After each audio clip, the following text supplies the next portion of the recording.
心情。上学不完背语系，废话嘴讲蹲隔壁。就出茅庐青涩不可及，鸿鹄展翅苍茫只须臾。无所谓命格错综不拘，破天际渐渐词的谜题。情若困境里蜕变出浩瀚勇气，不忘江湖路上历练峥嵘侠义。年华一笑便是灵犀，高歌行万里。少年梦逐浪入城，并将心镌刻年轮。年华未曾遇伤痕，敢闯荡才算人生。方寸间棱角激昂青春，擦拭过岁月风刃。天涯凌云尽，所能是你我并肩又一生。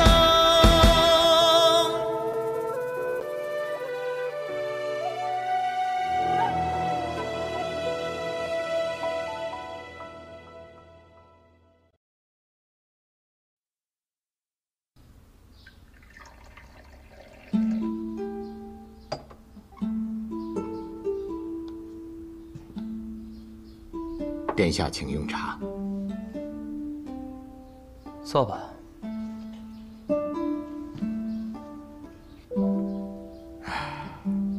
许久未见到白王殿下了，没想到再次见到殿下，却让殿下见到了这番狼狈的景象。无妨，无论是多么狼狈，本王也都是看不见的。哦，长风失言了。本王只是跟朱雀使开个玩笑罢了。白王殿下所开的玩笑，向来都不是很好笑的。本王记得，儿时见到朱雀使，朱雀使总是劝我，不要活得那么累，开心一点，多笑一笑。这么多年，本王一直记在心里。可却再见到朱雀使，朱雀使依然觉得本王不好笑。哦，那倒不是，只是比起以前，好笑了些。也罢，本王跟其他皇子相比，因为这双眼睛，确实多了几分悲凉。今日之事，多谢白王殿下仗义出手。就算我不出手，朱雀使想要解决，也是易如反掌，只不过会慢一些。今日本王有急事，所以就越俎代庖了。哦，但不知白王殿下所说的急事是什么事呢？本王有一份口谕要传。放心，这份口谕不是给朱雀使的。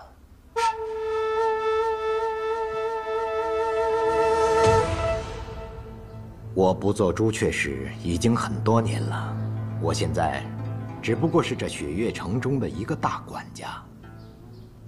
那我就唤你司空城主。这样听起来顺耳多了。这份口谕是传给那个人的。其实今日之前，我也不知道他是否真的在这里。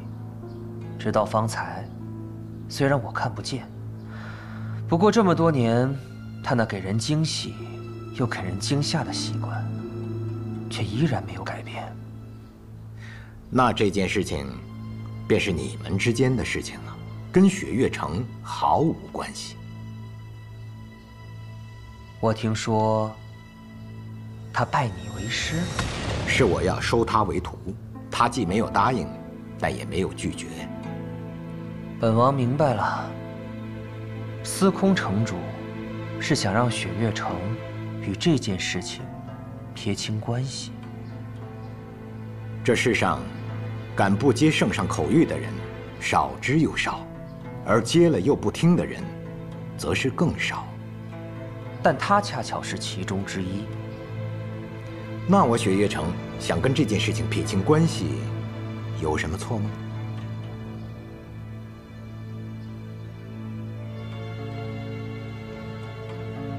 本王明白了。都怪你！你说你为什么不多打一下？你那么着急的下去，你是怕师姐主动投降，你不得不娶她呀？雷无姐，再胡说八道我就撕了你的嘴！谁会想先投降？谁会想嫁给这个家伙？千洛，这一次萧瑟的确出了不少力，若没他的话，今日怕是很难收场。还有那个骆明轩师弟，等他伤好以后，你也去看看他。他若不是被人暗算，也能替你打赢那个段玄衡。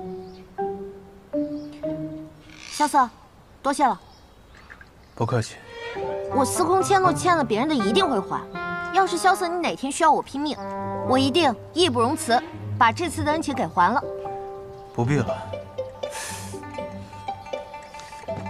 萧瑟，平时不是挺热心肠的吗？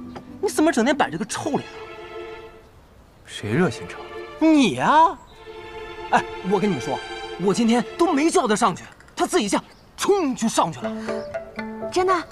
千真万确。我那是因为那个姓段的小子太讨人厌了，我单纯看不惯他而已。那也行，总之吧，今天我雷无节认可你了。我要你认可。啊，好了好了，不说这些了。比武招亲这件事呢，总算是过去了。白王殿下也能当场证明这场比武的公正性，想来他们日后也不敢再说些什么。对啊，大师兄，那个王爷好威风啊，现场几百人一下就跪下了。但是，为什么城主是半跪呢？三师尊曾经是天启城4大守护之一的朱雀使，面圣都可以行半礼，一个王爷，自然也没有资格让他行全礼。哦，原来城主是朱雀使啊！哎，那千洛师姐岂不是朱雀令的传人？阿爹跟我提过此事，我才不感兴趣呢。我又不认识那个人，凭什么做什么守护啊？对了，我阿爹可以半跪，萧瑟你为什么不跪啊？对啊，我腿脚不太好。这师兄，你看他又在那胡诌。我祖上有些荣印，可以面圣不跪。你看这个答案可以吗？真的？看你平时抠抠搜搜，还世家出身呢。哎，对了，大师兄，你说他一个天启城的王爷来我们雪月城干嘛呀？应当是有什么重要的事情要和三师尊商议吧。毕竟三师尊曾经是朱雀使，当今圣上能够登基，三师尊也有一份功劳。但是天启城的王爷突然来雪月城了，总给人一种不安的感觉。父亲早就说过，最讨厌的就是那座城里的人了。我倒是觉得那个白王殿下挺不错的，不过就是眼睛有那么一点不对劲儿。因为他看不见。看不见？他幼年时期拿了别人盘中的一块糕点，吃了之后就瞎了。这么多年明德帝寻遍天下名医，也没能治好他。也是个可怜的人呢。萧瑟，尹长长老，白王殿下在后院等你，你先过去一趟。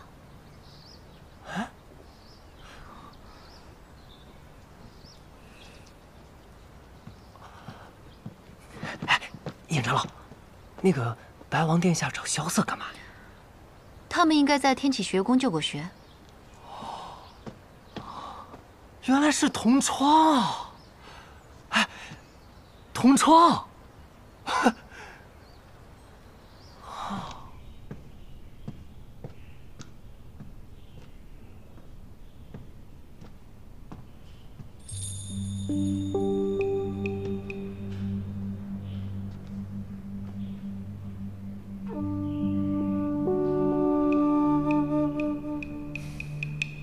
我是个瞎子，我看不到你，而你却能看到我。怎么？既然都见到了，也不唤我一声吗？参见白王殿下。你就是这么叫我的？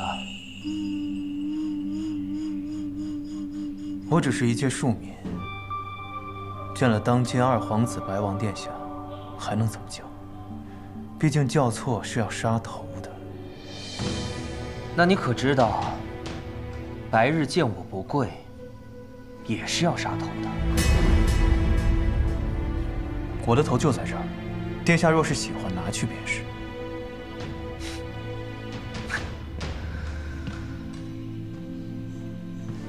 你说话不像从前那般锋锐了，就是有些有气无力的。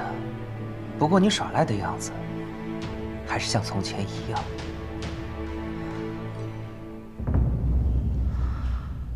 还是唤我一声二哥吧，好多年都没有听到了。我叫萧瑟，只是一间普通客栈的老板，没有资格唤白王殿下为二哥。那好，雪落山庄萧瑟，草民在，接旨。接旨。接旨。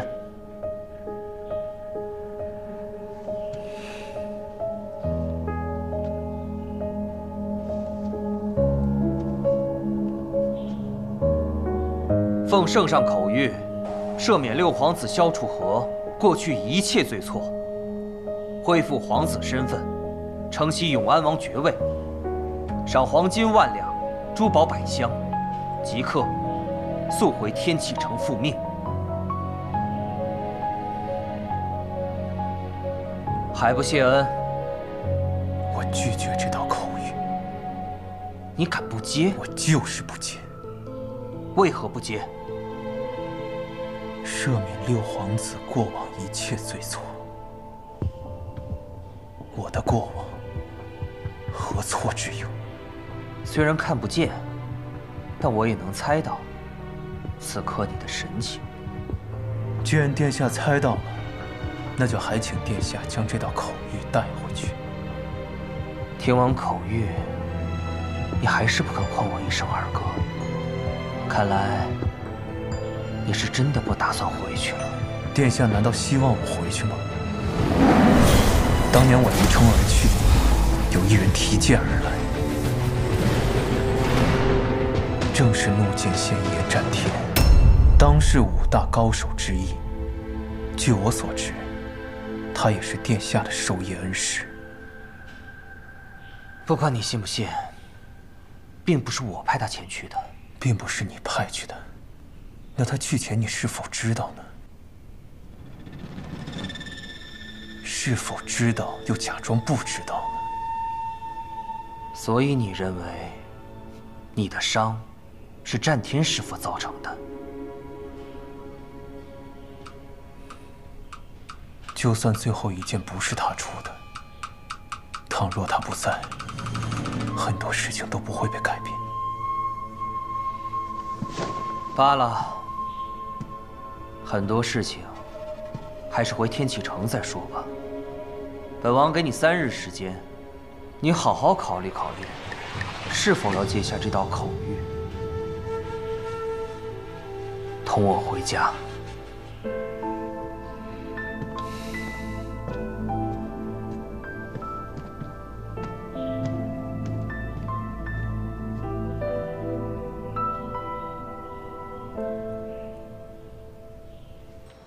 殿下，我在外面都听到了，这萧楚河如此大逆不道，直接上报陛下，让陛下收回成命，然后再重重治他的罪。臧明，这些话你只能同本王说。为何？记住，我与他并无恩怨。可当年那块糕饼是他。当年我们只是孩子。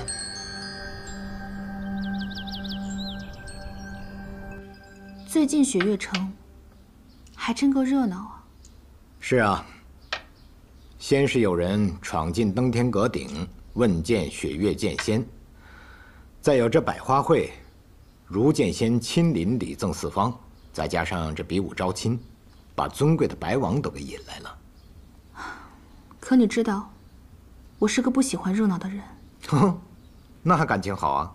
你现在就去替我把白王给我赶出去。这有何难？当年我一剑逼得他老子都跟我立约，一个王爷罢了。我去就回。开玩笑，开玩笑呢，你何必当真呢？你干嘛总是把雪月城满城上下的脖子全给提起来呀？这个白王啊，他来只不过是想带走一个人。消息传得还真快，既然皇帝想让他回去，应该已经赦免了他的罪，这是好事啊。其实萧瑟最想赦免的不是他自己的罪，而是琅琊王的罪。这不可能，琅琊王案当年已经是个死案，明德帝不会愿意做出任何妥协。是啊，这是一个死局啊。叶姑娘，叶姑娘，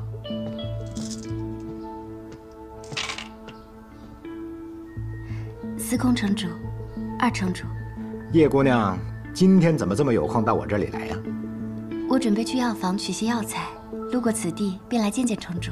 哎，我那个丫头啊，要是有你这般懂事，那可就好了。怎么样，叶姑娘，身体恢复得如何呀？比来之时好了许多。看来我的医术还是差几分火候。啊，对了，我听说唐老太爷那边有一个法子，或许能够根治你的病。这样吧，你让唐莲抽空带你去一趟唐门。劳烦城主费心了。去吧。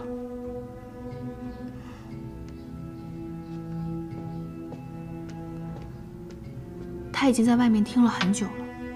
反正也不是什么要紧事儿，听就听吧。她是大将军叶孝英的女儿，叶孝英知道的越多，事情就越复杂。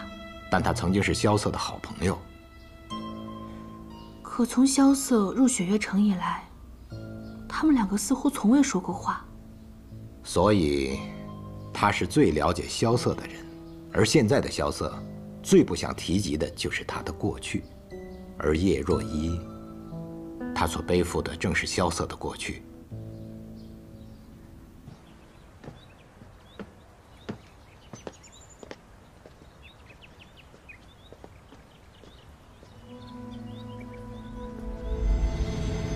晨光幽谷乡，是若依姑娘吗？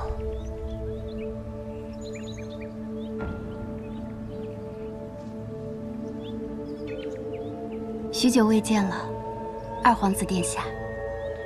若本王没有闻到叶家独有的晨光幽谷的香味，那么若依姑娘，是否打算就这么走过去了？我已很多年没有见过殿下了，方才觉得面熟，却也不敢相认。我听说若依姑娘一直在城中养病，身体可有好一些？司空城主医术高明，若依的身子比以前好了许多。那便好，你与楚河自幼交好，能在此城中重逢，应该是很开心的事情吧？啊，楚河哥哥，他不是失踪很久了？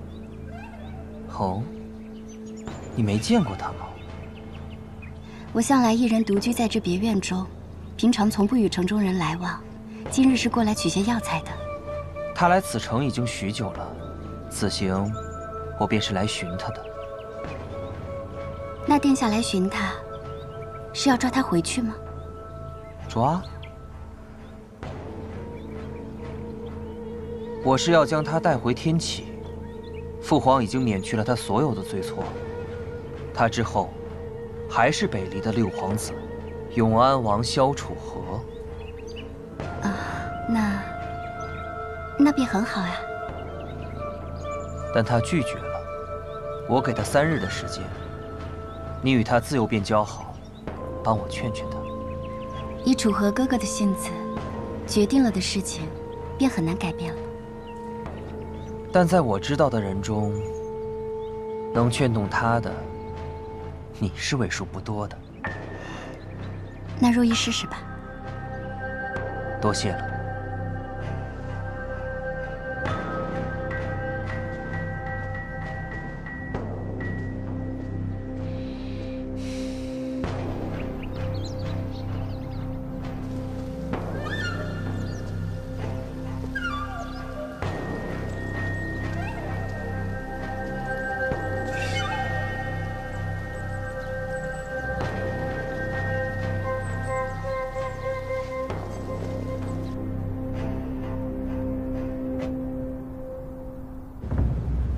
你已经知道姑派人去找楚河的事了？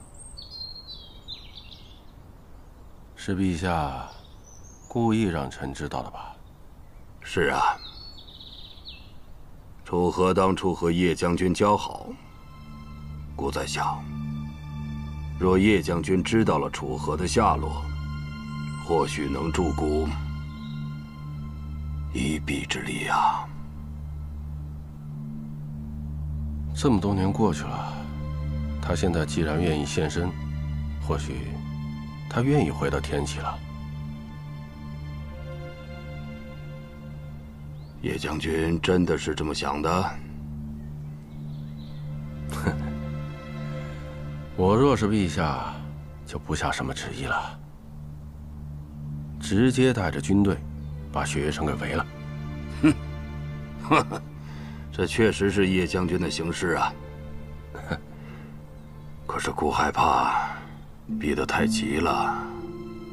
哼，以那孩子的性子，他又要对抗姑了。唉，这几年，姑禁不住总要想起过去，对楚河的愧疚，也是越积越多呀。偏偏这孩子又是个倔脾气，姑没有找他，他竟然4年消失得无影不踪。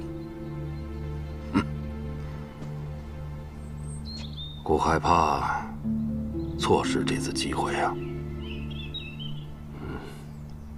姑想要把楚河带回宫里的事，怕是瞒不了多久，还需叶将军替姑多费心了。是，陛下放心。退下吧。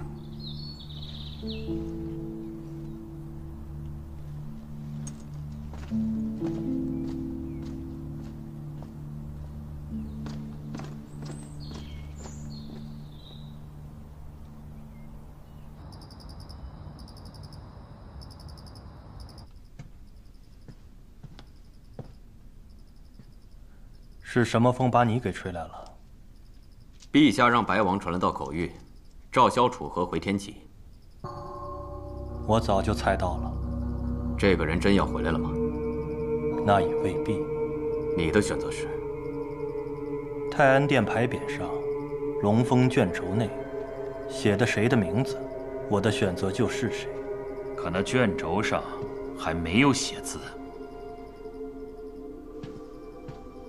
而我们可以最终影响写在卷轴上的名字究竟是谁？我提醒你们，5大剑奉命行事，不要说大逆不道的话。哎，我只是说影响，又没说指定。锦仙太过敏感了，不是？锦言说的没错，若是以前，我们可以等圣上来定夺。但六皇子萧楚河重新出现，这一切全变了。我知道，你们中间有的人是白王的授业恩师，有的人是赤王的门中贵客。萧楚河的出现对你们来说，是最大的威胁。嘘，你不该在未和我们商议之前就把消息告诉陛下，更不该还没搞清楚那个人是否是真的萧楚河的情况下，没错。告诉我们，于师国那事的原委，那人是萧楚河的可能性究竟有几分？你们没有这个资格。嘿，皇子之事，岂是尔等可以随意议论的？大见。近1年来，有几十匹人马先后离开了天启城，他们都去了哪里啊？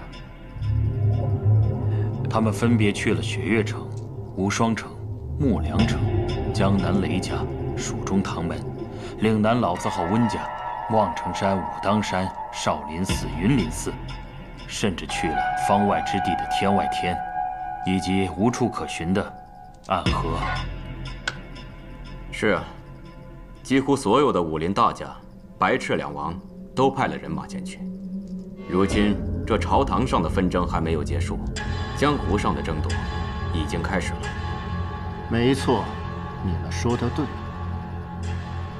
谨言啊，你刚刚是说想要影响卷轴上的名字？哎呦！哎呀！大剑呐，大剑！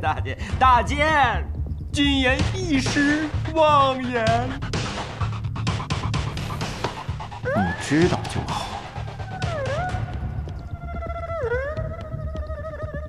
我知道，你们各自都有各自的心思，但是武大剑以圣上的圣意为准，圣心难测，伴君如虎，知足不辱，知止不殆，方可长久留存。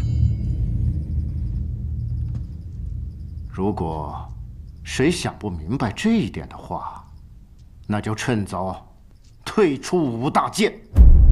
属下不敢。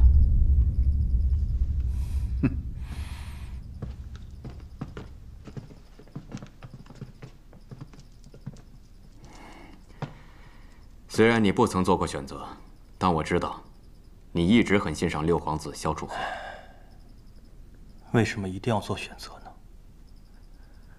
这些皇子，他们小的时候都是很好的朋友，只因为我们的利益驱使，才让他们变成今天这副模样。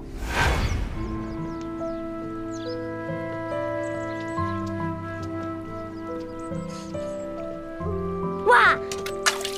我的书！二哥，我来。楚河，你小心一点啊。嗯。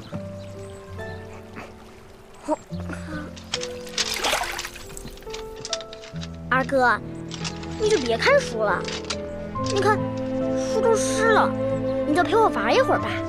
楚河，你天天被学堂老师骂也就罢了，还想害得我也被骂？二哥，其实啊，这书的内容我早就会背了，只不过是记那老头罢了。啊，嘿，别吃！你看你那手脏的，回去洗干净了再来吃。听二哥的。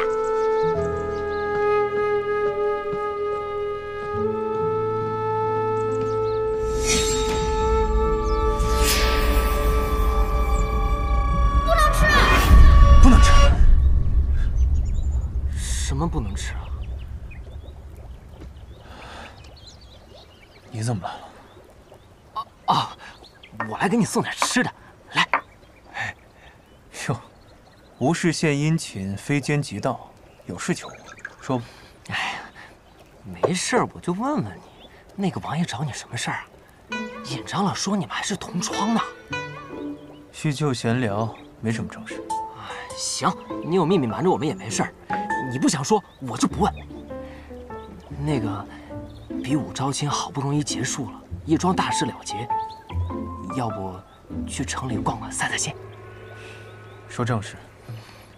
我好久都没见叶姑娘了，我想你陪我去串串门呗。没出息，你自己去找她呗。我多不好意思啊！司空千洛跟他是好朋友，你找司空千洛。前段时间我去找过了，他不在。哦，我听明白了，你是走投无路了才想起我来了是吧？不是，萧瑟，你就陪我去一趟吧。你昨天那洒脱劲儿去哪儿了？你把这些都吃了，咱们再聊。啊！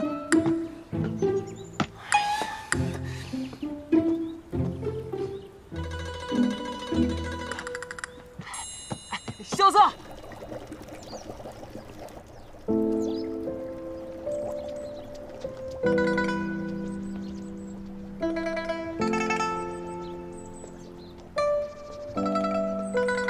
这顶好的红山朱颜，若是再多煮一刻的话，便会失去它最好的滋味了。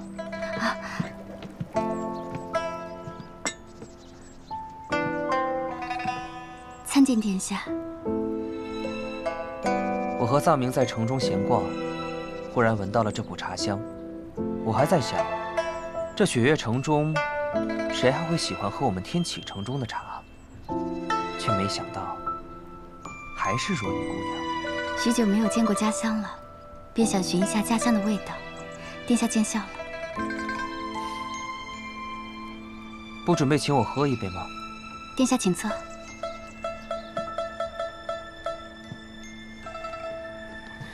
萧瑟，你这么着急拉着我去找叶姑娘，想好理由了吗？要什么理由啊？你就路过此地，有些口渴，讨口水喝。你若只想讨口水喝，那你可有口福？啊？什么意思啊？上好的红山朱颜，配上苍山上化开的雪水来烹煮，这味道……哎呀，听不懂，听不懂。也是，对牛弹琴。哎呀，哎，果然是好茶。对了，若依姑娘，昨日有没有见到楚河？见到了，不过他跟从前相比，似乎有些不一样了。哦，哪里不一样了？以前他说话总是朗声高语，眉眼飞舞着，似乎对这世上的万事万物都有着绝对的自信。可如今的他，变得沉默懒散了不少。是啊，楚河是变了不少。那他有没有和你说说，这些年他都去哪里了？他说他开了一间客栈，在一个背靠青山、面对绿水的地方。若依姑娘，我和萧瑟路经此地，进来向若依姑娘讨杯茶水喝。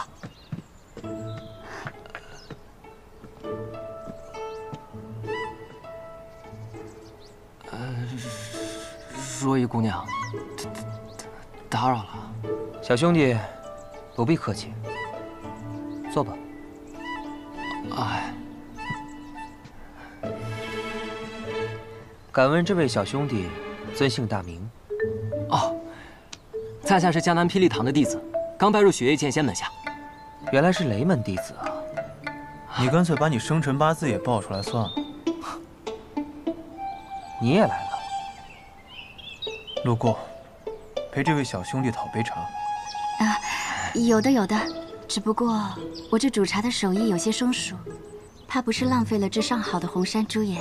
哎，我不怕糟蹋，反正我也喝不出来。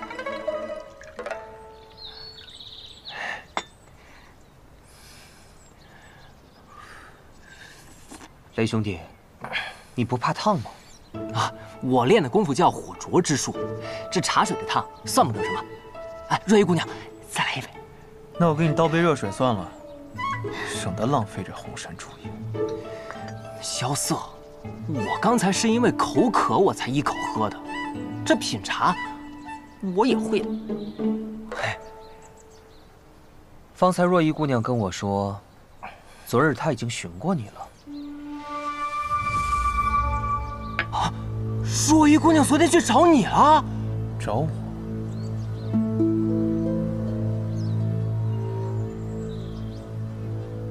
哦，昨天若依姑娘也路过我的小院，也进来喝了杯茶，顺便问了一些我关于天启的事。那便好。若依姑娘一个人在雪月城，作为天启城的亲人，就应该多关照关照。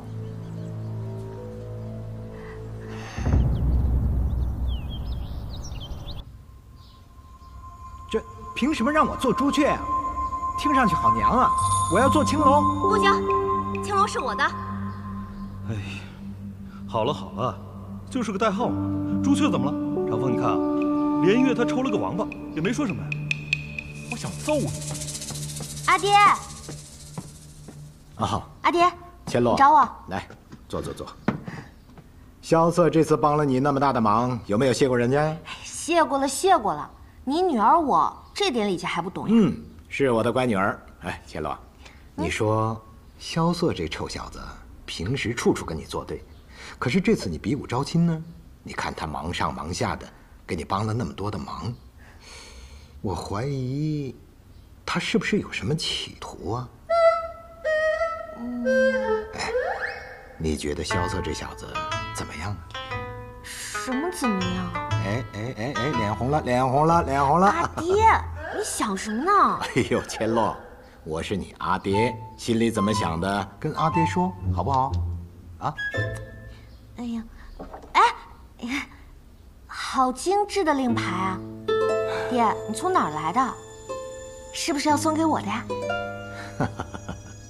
送给你，当然可以了。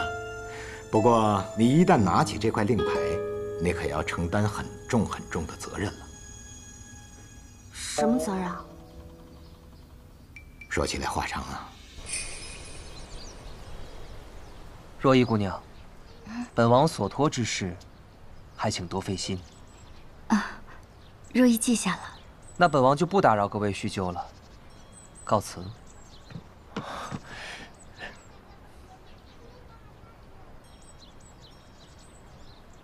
藏明，我们走。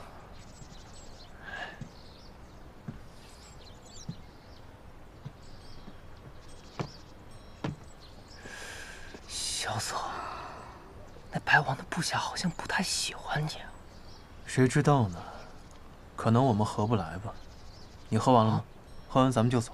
啊，不妨多坐一会儿吧。对嘛，若依姑娘都邀请了，咱们就多坐一会儿吧。对了，我昨日去药房取药，听到他们在讨论登阁的事情，不如你们给我讲讲。哎，说起这登天阁呀，我一人直冲16层问见雪月剑仙的故事，那还真是有趣的很啊。只见那13层守阁者骆明轩，他不和我比武艺，他要和我来一个赌局。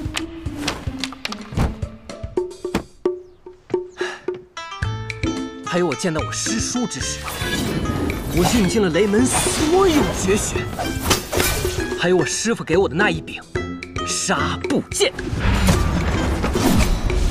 到了16层，我登高一吼，霹雳唐雷无解，问剑雪月剑仙。哎，等等，这登阁是你一个人的故事呀？萧瑟兄弟呢？他在干嘛？哎呀，他呀，他在跟千洛师姐捉迷藏呢，还去算了个命。对，算命？算什么命？哎，对呀，萧瑟，你算命算了个什么呀？我算了一件事。什么事儿？龟。龟？那结果如何？没有结果，因为算到一半，我后悔了。既然你都去算了，为什么不问结果？因为后来我发现，我要算的这件事，我一直都不在乎。那你在乎什么？他肯定是在乎钱啊！那望城山的掌教弟子算一卦得多贵啊！你说的对。啊，还真是因为钱啊！你这登天阁的事迹也讲完了，咱们走吧。真是3句不离走。行吧，行吧，若依姑娘，那我们就改日再来看你了。日日来也无妨的，我这院子里冷清，你们来了还能陪我说说话。行，那我明日就来。不，明早就来。走了。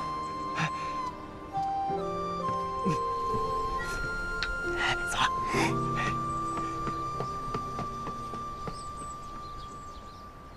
龟。当年北离朝中皇子争斗，整个天启城无比混乱。琅琊王召集了4名绝世高手，组成了天启4守护，誓要重安天下。阿爹我便是其中的朱雀使，最终我们成功了。我明白了，就是说当年阿爹你拿到这块令牌时，就承担起守护天启的重任，而如今天启安稳了，王朝也换代了，所有的守护使也要找新的传人，而这个新的传人，将要守护的，就是6皇子萧楚河。千洛，你能够承担起这份责任吗？我的女儿就是聪明，3言2语就听得明明白白。那我现在就决定，这块牌，我拒绝。我记得从我出生的时候，阿爹就没去过天启城吧？没有。那自然，你也不知道萧楚河了。可那萧楚河是琅琊王所看重的，他……我不管他看中的人是谁，我司空千落若要守护，只会守护我自己看中的人。你，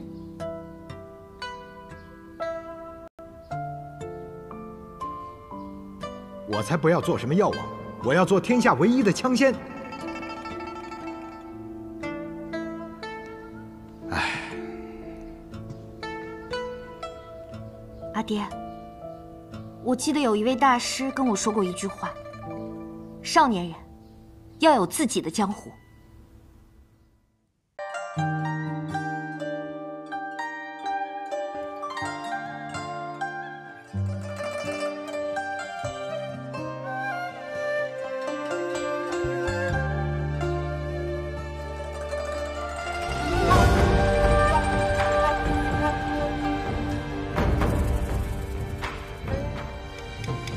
寒色静悄悄，转身江湖路迢迢。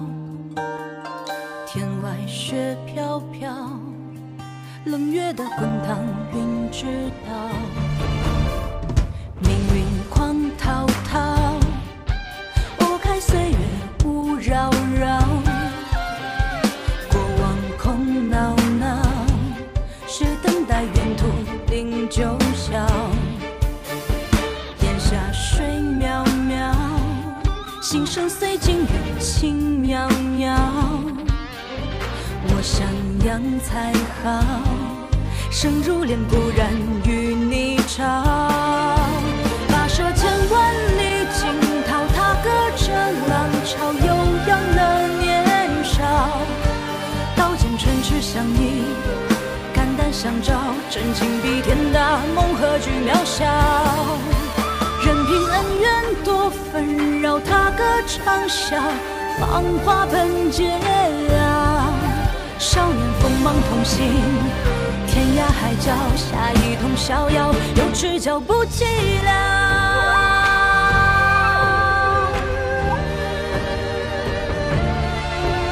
跋涉千万里惊涛，踏歌着浪潮，悠扬了年少。刀剑唇齿相依，肝胆相照，真情比天大，梦何惧渺小。任凭恩怨多纷扰，踏歌长啸，芳华奔劫啊！